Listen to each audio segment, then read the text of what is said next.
Duh.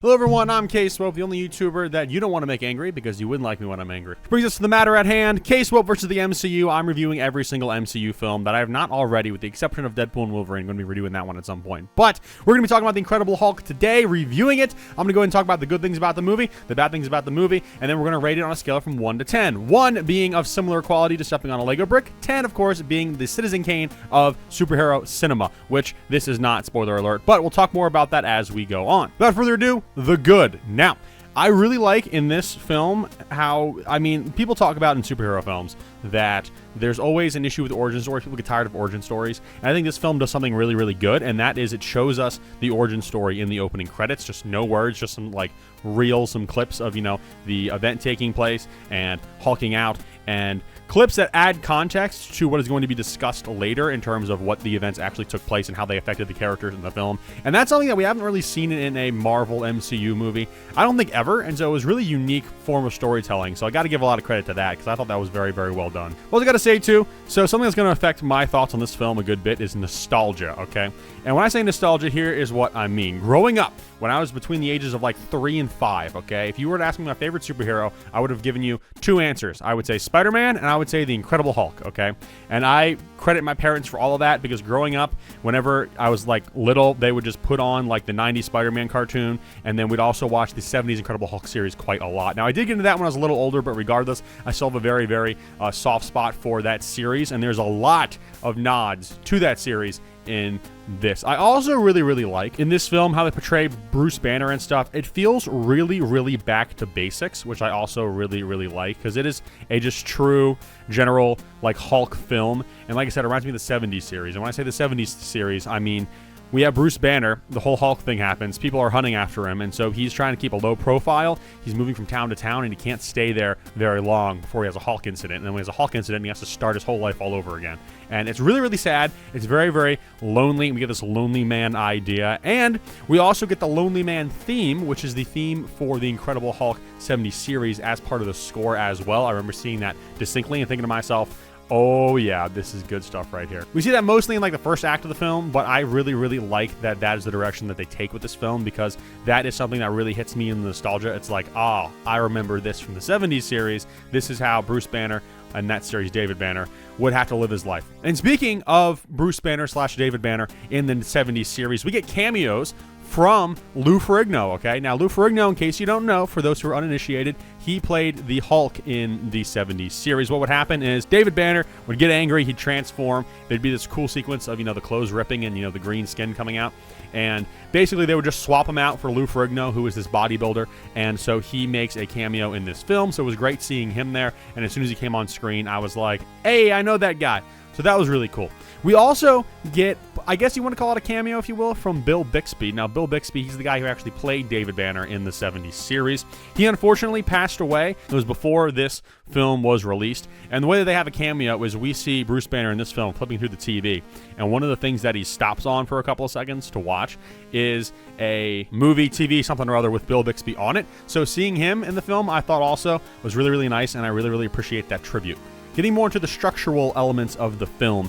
Act 1, I really, really like. Because like I said, we get a lot of those ideas that we see from the Incredible Hulk TV series that I really, really like. And it's really, we're starting from that place, almost like it is kicking off straight from that series. In a way, there's, some stuff added and, all the stuff that they add or change or whatever is going to be different. But regardless, that happens, and then we kind of get thrown into what the general plot is going to be, where General Thaddeus Thunderbolt Ross is hunting down Bruce Banner, and so he sends a strike team in. Ross sends the team into Brazil to pursue Bruce Banner. Of course, he ends up hulking out, and it goes crazy, and he's got to be on the run again. But we also see that he's trying to actively find a cure, and he's actually working with an online friend who is some type of smart guy. We'll talk about him later. To help synthesize either a cure or an antidote. They don't really know. They're just going to, try and figure it out. But that Act 1, I think, is a very, very good Act 1, and I really do appreciate the setup. And they treat it as someone who appreciates horror films, I really like how they treat it, because they treat the Hulk like he is this like horror movie monster, and we don't actually get a really good look at him until like the beginning of Act 2, and I think that is to the film's benefit, because we know who the Hulk is, but we have not seen what he's like in this yet. And so even in that first act when they're chasing him, we do not get a good glimpse at him, and I think that is really, really cool, and that still leaves you hanging for a little while thinking to yourself, okay, what does this monster actually look like? Fast forwarding things to the end of the film, the third act of the film is also very, very entertaining. Basically, Abomination, he gets himself injected with whatever Bruce Banner cure blood thing. He gets injected with the stuff, he becomes full-on Abomination. And at this point, Bruce might have been cured, so they think of this whole Hulk thing. And so essentially, the last act of the film is basically just the beginning of a final battle, and then Bruce jumping out of a helicopter and, hitting the ground, coming out as the Hulk, and just beating the crap out of Abomination. So that was cool. Really liked that. The way that the film started and ended was absolutely amazing. Got to give a lot of credit to that. There's also a really good scene, too. I mentioned the big reveal scene. It's also taking place in a college campus on this big glass overpass between these two buildings, which is really, really great. I mentioned we get the Hulk reveal there, which is amazing. And the scene is just shot very, very well and just very, very aesthetically pleasing. I also think in this film, too, the way that they characterize Bruce Banner, not that they don't characterize him this way in the other Marvel films, but they just really hit it in this one. But Bruce is a very noble guy, because other people with the same powers he has, like Abomination, okay, he's like power hungry, and he likes that powerful feeling of having all of this, rage, adrenaline fueled power, just, ripping and shredding through things, being an unstoppable monster.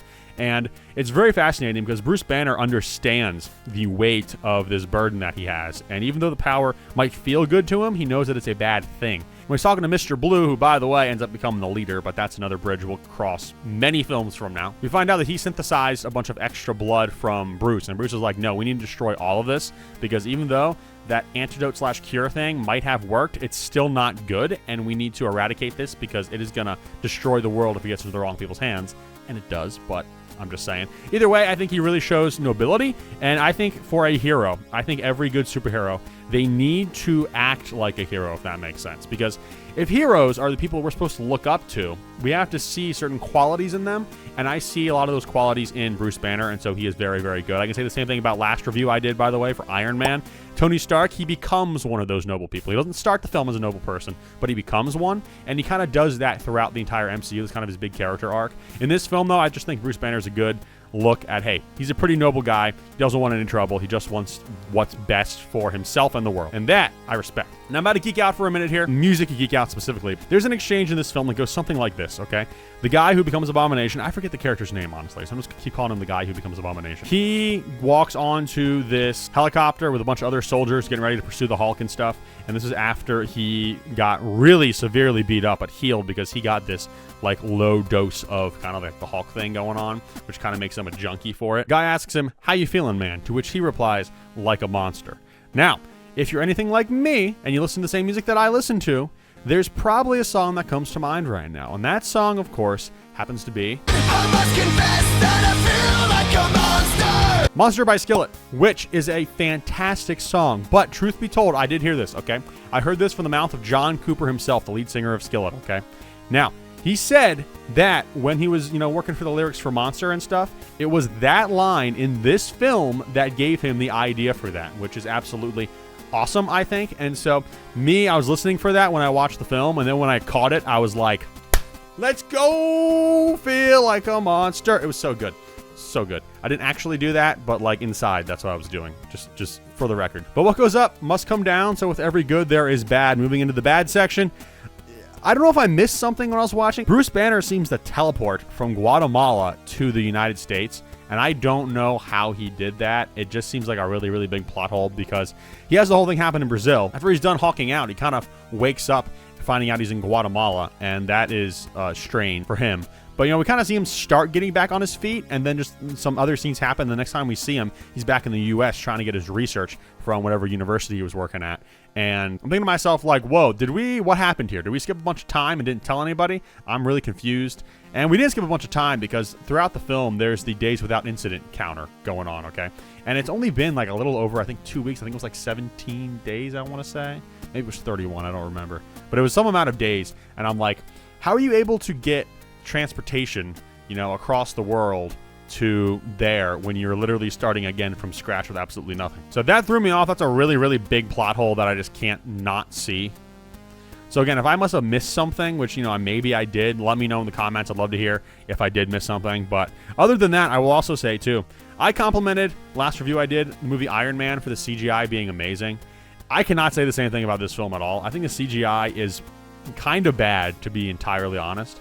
It's not very good. It reminds me, so this is kind of what's jarring. So if you ever see the movie TMNT, okay, it's debatably the best Ninja Turtles film, in my opinion. But in TMNT, the animation style is really, really nice, but it almost feels like this film is like half animated like that film is, and then you have the live action parts, and you bring them together, and it just does not look real. Like, the Hulk does not look realistic at all. Like, I don't think that creature is, near me or around me. Now, come Avengers, I think that Hulk looks really, really good, and I believe that could be a thing in that scene with those people. But whenever I see Hulk and Abomination in this film, I look at them and I'm like, there's absolutely no way that, meaning the Hulk, is the same as that being a human, okay?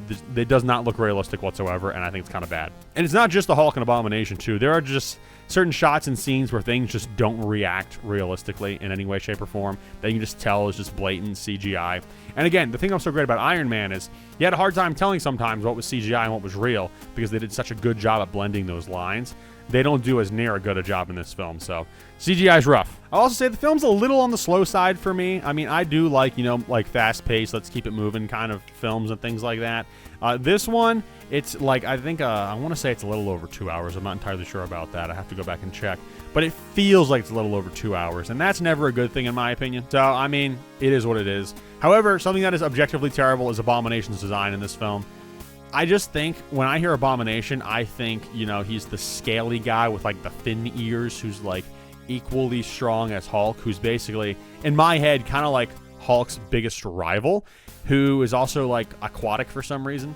And we don't see that at all. Abomination in this film looks like he's been tripping on the Titan serum from the Batman Arkham series, and it's just really off-putting. They do rectify that, though, I think in She-Hulk, if I'm not mistaken, so they do actually get him as good as... Actually, they do it in Shang-Chi, but then he comes back in She-Hulk, so... At least they fix it, but for this film, it's not good. Also got to say, I complimented Act 1 and Act 3. Act 2 is just kind of mid. That's where that big plot hole comes in. I mentioned before, where he teleports. And it's just kind of like, okay. I think that's when it really gets slow, is Act 2. And so, Act 2 is just kind of meh. Not a really big fan. I also got to say, too, the last scene of this film is supposed to be in another MCU tie-in. We have Tony Stark talk to General Ross. He shows up at like a bar that he's at or whatever and says they're putting together a team, which is, hinting the Avengers thing in a similar way to what Samuel L. Jackson did to Tony Stark. However, I don't like it. I think that it's super convoluted because, as we're going to see eventually in Iron Man 2, is that Nick Fury kind of boots Tony Stark off the project, the Avengers Initiative. And so I don't see... Tony Stark's not the kind of guy who I think would be going around recruiting people for the Avengers Initiative. And if he is recruiting people for the Avengers Initiative, why on earth is he talking to General Thaddeus Ross? That does not make any sense to me. I think this whole scene doesn't make a whole lot of sense. And so I like to just kind of pretend it doesn't exist. I think that's what most of the people nowadays do because no one talks about this scene, and I'm kind of glad they don't because it's not very good. This also, by the way, is I don't say the first MCU film per se, but it does not have an end credit scene, and I know a lot of other MCU films do. Most of them do. And this is interesting because I know they're just starting that end credit thing, and that always is, a big Marvel movie staple, if you will, nowadays. However, this one does not have that, and I think they were still finding their footing there, but either way, it's just kind of weird watching a Marvel film that does not have any type of scene either in the middle of the credits or the end of the credits. I don't know, it's just not something I'm used to. All right, ladies and gentlemen, we're going to go ahead and land this plane. Before we do, though, again, I am K-Swope, and I'm going to be reviewing every MCU film if I have not already reviewed some of them. So, hey, hit that subscribe button. We're going to be dropping a new review just about every week, if not 2 reviews a week. We'll see about that. But I'm excited for it. Hopefully you guys all are as well. If you think I may have missed something that's worth talking about in this video, a comment's always appreciated as well. And also make sure you drop a like if you like what I'm saying so far. But we're going to go ahead, come to the conclusion, talk about it.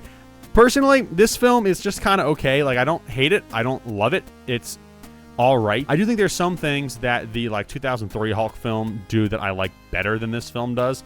But Generally, I mean, it's not a terrible watch. It's not like a bad movie, but it's not really like a great one either. And so that's why I'm going to give it a 6 out of 10, ladies and gentlemen. But that is my review for The Incredible Hulk. Again, more MCU films on the way. We'll be taking care of the rest of Phase 1 in the next week or two coming out. Hopefully you guys are ready and excited for that. I know I sure am. Taking things back to the early MCU days. It's going to be a blast. But I'm K-Swope. Don't forget that Jesus loves you, and I will see you in the next one.